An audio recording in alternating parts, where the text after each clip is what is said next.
10 candidats mais un seul grand favori. Alexandre Loukachenko, l'actuel président du Bélarus, qui brigue un 4e mandat consécutif. Dans les rues de Minsk, la capitale, en dehors des drapeaux et de quelques rares tableaux électoraux, difficile de croire que le vote a lieu ce dimanche. En revanche, à la télévision, depuis plus d'un mois, il n'y en a que pour un seul homme. Vous voyez que le président du pays a reçu 80% du temps à comparer avec tous les acteurs de la campagne électorale. Jeudi soir, Andrei Sanikov et Vladimir Neklayev, deux des principaux candidats d'opposition, ont pu organiser librement une manifestation commune pour dire non au régime autoritaire de Loukachenko. Mais ni l'un ni l'autre ne croient à une démocratisation du pays.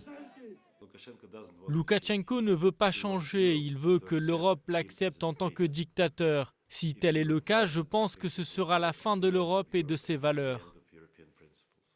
C'est impossible qu'il gagne au premier tour. Si les élections étaient équitables, il y aurait un deuxième tour.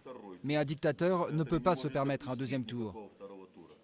Économiquement, le pays survit grâce à des partenariats avec le voisin russe, la Chine ou encore le Venezuela. Mais le salaire mensuel moyen d'un Bélarus ne dépasse pas 400 € et les chiffres officiels du chômage, environ 1%, sont trompeurs.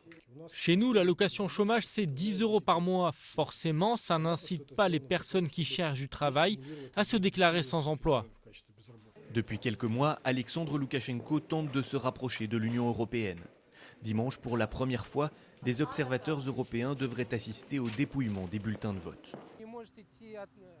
Il ne peut pas s'agir d'une normalisation des relations avec l'Occident parce que c'est tout à fait clair qu'au Bélarus, il n'y aura pas d'élection libre pendant encore longtemps si le régime autoritaire reste. L'Union européenne a promis 3 milliards d'euros d'aide à la Biélorussie à condition que l'élection présidentielle soit démocratique. Jusqu'à présent, aucun représentant du pouvoir n'a souhaité répondre à nos questions.